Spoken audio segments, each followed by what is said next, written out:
Catherine D'Entremont.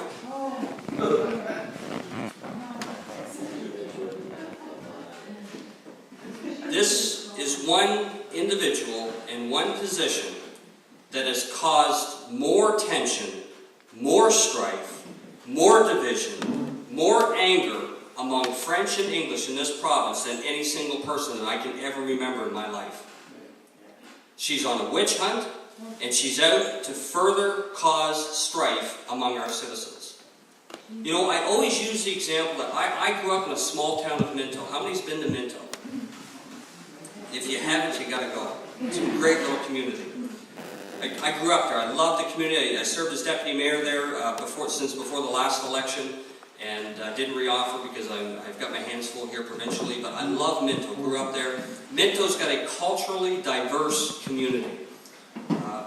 It used to be the capital coal mine of all of Atlantic Canada, the Eastern Seaboard. Minto was the place where they dug coal, and it's got a great heritage, a great history. We've got Italians, we've got French, we've got Germans, we've got English, we've got Dutch, we've got everything. They came from all over the world to work in the mines, and they worked hard in those mines during the day.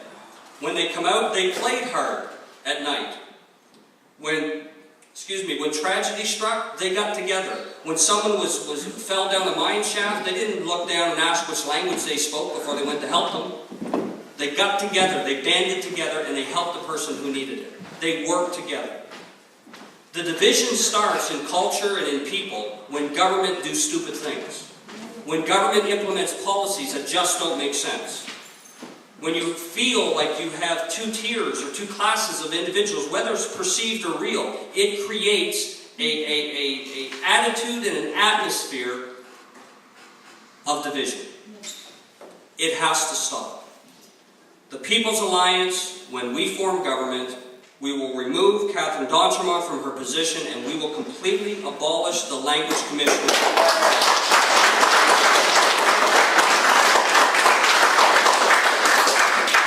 The Language Commissioner's Office was implemented in 2005 by Bernard Lord. The Language Commissioner's Office is not a constitutional item. There's no need for it. We have a Minister of Language, we have a local MLA, we have an Ombudsman, which is completely independent of government. There's all kinds of avenues people can go to if they feel their rights are not being respected within the government public service. We do not need a Language Commissioner. What we would do in abolishing the Language Commissioner's Office, we would immediately strike a cultural review committee, which would be made up of Anglophones, Francophones, and First Nations to find ways to bring harmony and fairness and equality to the citizens of this province.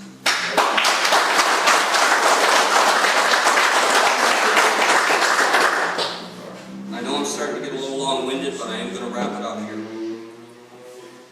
The other thing that we would do to save money and create jobs is we would privatize the retail side of NB Liquor.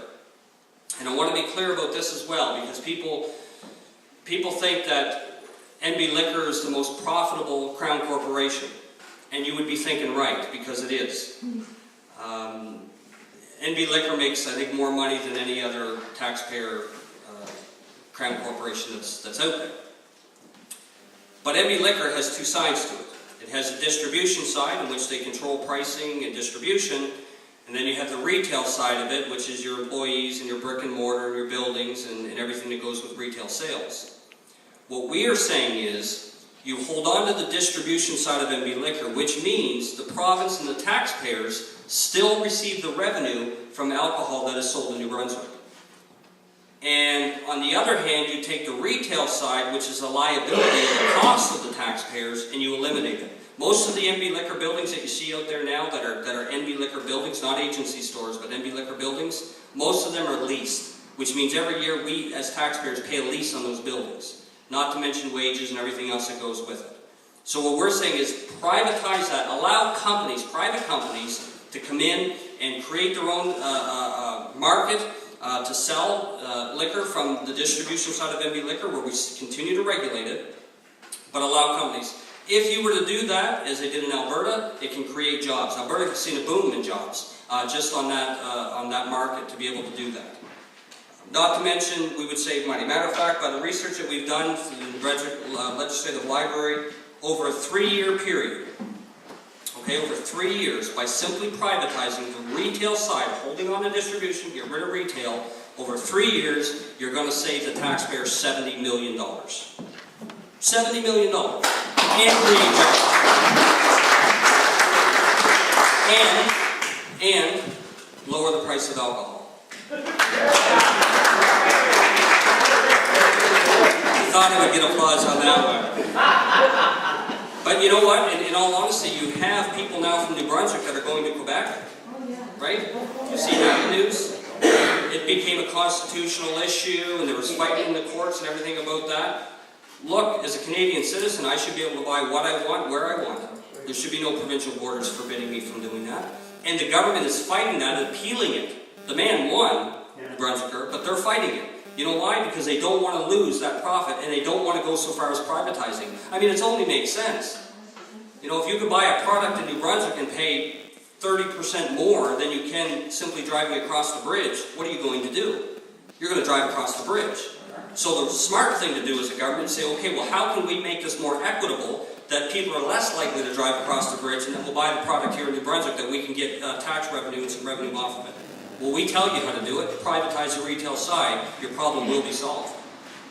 Blow off the bridge. I'll give that to our policy committee and see if we can get that on our next election platform. Build the wall, too. Build the wall, too. Along with privatizing NB Liquor, we would also have a royalty review for our natural resources, and specifically a new Crown Forest Act that levels the playing field against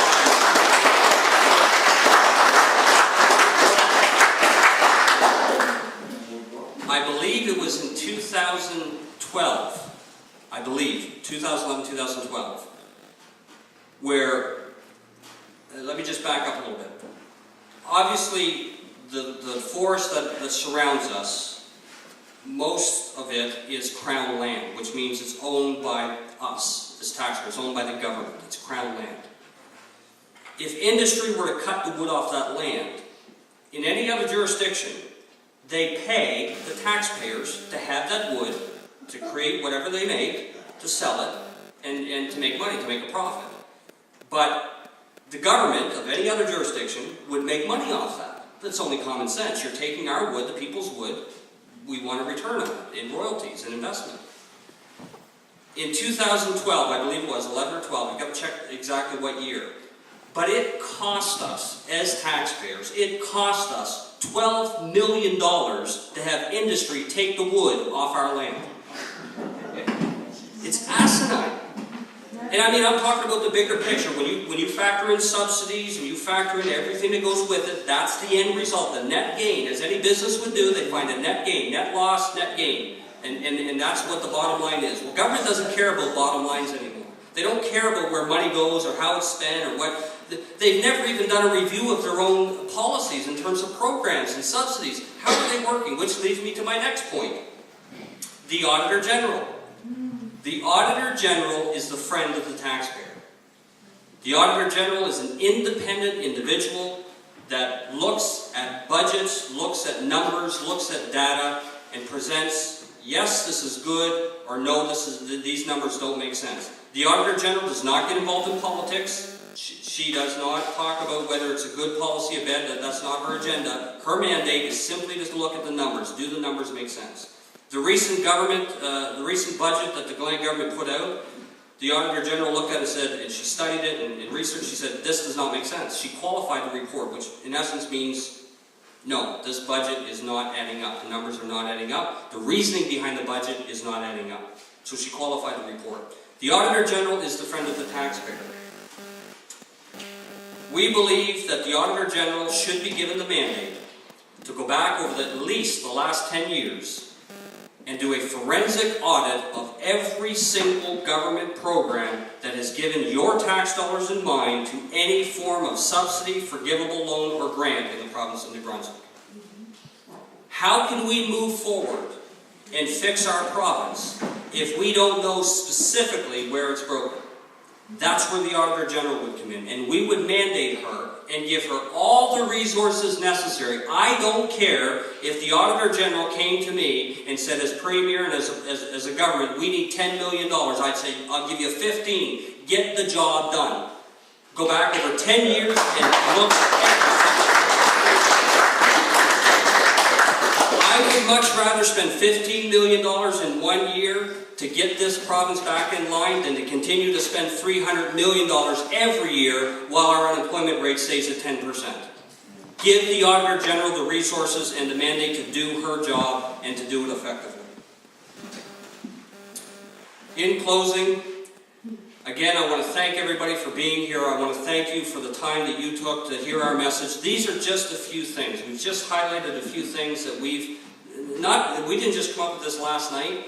A lot of this stuff is in our platform in 2014, and if you hear similar things from a Jake Stewart. I wasn't going to say his name. Jake's a good guy. And look, we encourage, I said to Jake, I said, you keep doing what you're doing. If it brings change, we're fine with it. Look, I don't get jealous because you're stealing our ideas. If it's good for New Brunswick and it's good for the province, you keep doing your thing. And but you know, I understand politics. I get how entrenched people can be with liberal and conservative parties. I grew up in a home where my stepdad was a strong liberal. My dad, he was a strong conservative. And so I seen both. I see the benefits back then of, you know, why they were what they were. But at some point, I guess I came to a place where I looked at things just objectively. And took the, you know, well, my father voted Liberal, so I got to vote Liberal, or my father voted Conservative, so I got to vote Conservative. Folks, that is killing our province.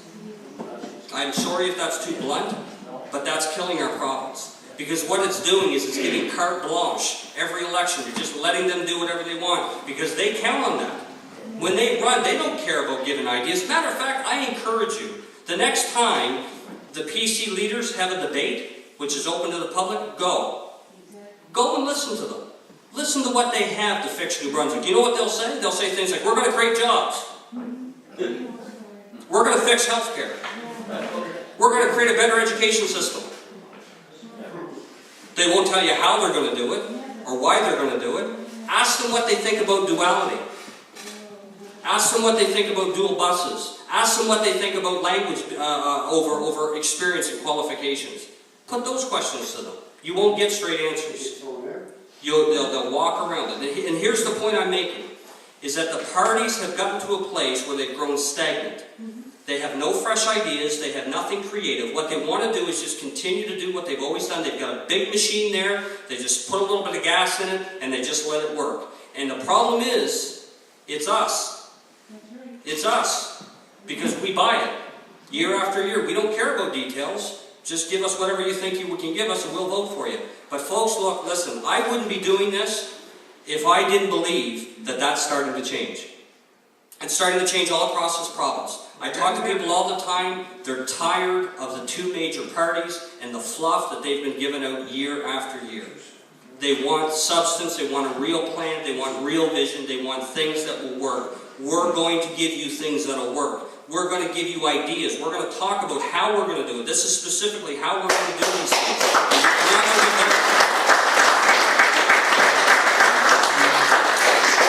My grandfather, he's passed away now, but my grandfather, I remember growing up as a kid, I've used this before in other areas, I hope it's not redundant for some of you guys that have heard this stuff before, but my grandfather was a big Maple Leafs fan.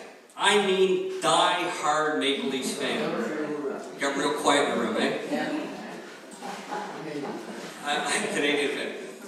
I remember being a child growing up, and Grandpa was always sitting on the couch, and Hockey Night in Canada on Saturday night CBC, he never missed a game. When the Maple Leafs were playing, he was sitting at that couch, and woe unto you if you spoke during the game. Unless it was a fight. If they dropped the gloves, then hey, that's all good. But it was intense. He was just he just loved the Maple Leafs. And you know what I found is it didn't matter how bad the Maple Leafs played. There were times they played really bad, right? But it didn't matter. Next week, Grandpa would be there cheering on the Maple Leafs. They play bad, he'd cheer them on. They play bad, he'd cheer them on. They're going to win the cup someday. No, they didn't, but he cheered them on. Just a die-hard Maple Leafs fan. And I'm going to tell you something. In hockey, that type of loyalty is nice. It's good. It's a sport. It's a game. It doesn't really affect anybody's life. It's just a game. In politics, It's terrible. Because if we hold the same type of loyalty to any political party, we're doomed to just the same old rhetoric with no substance, because they take advantage of that type of thinking. We have to change the way we think, and if we don't, our province will never change. So what I'm asking tonight, folks, is again, I thank you for coming out just to hear our message, what we're trying to do, what our vision is. If you agree with what we're saying, you may not agree with all of it. Look, there's no party out there where you're probably going to agree with everything. But if you're here to say, you know what, a lot of what they're saying makes sense and I agree with it, we need your help. We can't do this alone. Sign up. The memberships are free. I'm asking you to sign up a membership. If you can help financially, please do so. We need all the financial help. We know we're up against a big establishment, but we've got the courage and the vision to do it, and we're going to win. We're going to win in 2018. Things are going to change. Break forth. I'll do my best to answer. If I don't, Rob will make notes at the back and we'll look into it. Yes, sir. Kris, you indicated that you would create one health system, which I agree with wholeheartedly. What about the education side of things? We're looking at 2 deputy ministers, 2 assistant deputy ministers. Education's a little more trickier, and I'll tell you why.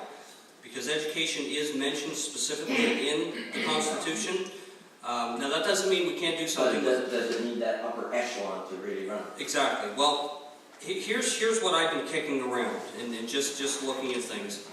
For example, everybody knows we have a Francophone school district and an Anglophone school district around the province.